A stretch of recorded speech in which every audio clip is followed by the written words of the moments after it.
Após a queda dos impérios coloniais ibéricos, no início do século XIX, os jovens países da Bacia do Prata se esforçavam para manter sob seu controle aqueles territórios que consideravam como herança das suas antigas metrópoles coloniais. No século XIX, tal como tinha acontecido nos séculos precedentes, a delimitação das fronteiras ficava por conta dos acidentes geográficos, como um grande rio ou uma cadeia montanhosa, por exemplo. Na ausência de um acidente geográfico considerável, a delimitação ficava por conta da ocupação efetiva do território, o que foi chamado de utipossidentes. E, em regiões com riquezas naturais ou aptas para a ocupação, conflitos e atritos eram frequentes, que passaram a se reproduzir na época independentista, não mais envolvendo as metrópoles coloniais Portugal e Espanha, mas por conta dos países independentes. No caso específico do Império do Brasil e da República do Paraguai, a região em disputa eram os territórios correspondentes ao que hoje chamamos de Mato Grosso do Sul. O Brasil conseguiu construir uma fortificação em Corumbá e manter uma pequena guarnição para manter o domínio da região, que virou alvo de intermitentes tentativas paraguaias de avançar sobre esse território, muito mais próximo da capital paraguaia Assunção do que do Rio de Janeiro, sede do governo imperial. A dificuldade de acesso ao Mato Grosso por via terrestre na época fez a navegação fluvial pelo Rio Paraguai se tornar um elemento essencial para a comunicação da capital do império com essa província distante.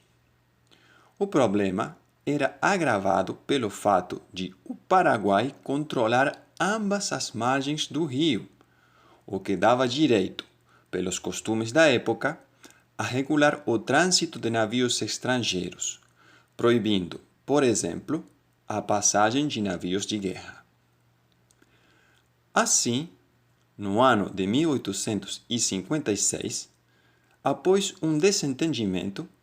o presidente do Paraguai, Carlos Antônio Lopes, expulsou o embaixador brasileiro Pereira Leal, o que provocou como reação do Império o envio de uma expedição de navios de guerra que tentariam passar à força pelo rio Paraguai até chegar em Corumbá. Informantes paraguaios avisaram ao governo que uma frota estava se aproximando, ao que os paraguaios responderam fortificando uma curva no rio muito acidentada, colocando grandes correntes para impedir a passagem dos navios e montando posições defensivas para improvisar um complexo defensivo chamado de Humaitá.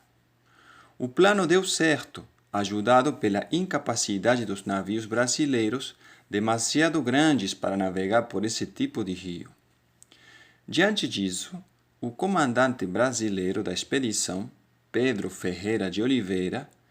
em vez de travar um combate ou esperar que a situação piorasse, decidiu conversar e chegar a um acordo, pelo que foi-lhe permitido seguir viagem até Assunção, sendo liberada a passagem de apenas um navio. Foi acordado que seria discutida a livre navegação e também seriam definidas as fronteiras no Mato Grosso, que tantos problemas tinham causado até então. Mas o que foi acordado em Assunção não foi ratificado pelo imperador Dom Pedro II, e a situação foi parcialmente resolvida, sendo permitida a passagem de apenas um navio brasileiro, sem esclarecer a questão das fronteiras. A principal consequência da Missão Ferreira de Oliveira, de 1856, foi a aceleração da militarização paraguaia, já que foi decidido transformar as fortificações de Humaitá em instalações permanentes, sob o comando do ministro de Guerra Francisco Solano Lopes, filho de Dom Carlos e futuro presidente do Paraguai. A chamada Fortaleza de Humaitá era o sistema defensivo mais importante da sua época e o principal problema militar a ser resolvido pelos aliados contra o Paraguai na Guerra de 1865. Do lado brasileiro, a Missão Ferreira de Oliveira serviu como experiência de navegação do Rio Paraguai numa situação de guerra, mostrando como os navios imperiais eram inadequados, o que fez o governo adquirir novas embarcações. Também foi revelada aos brasileiros a importantíssima capacidade defensiva da fortaleza de Humaitá.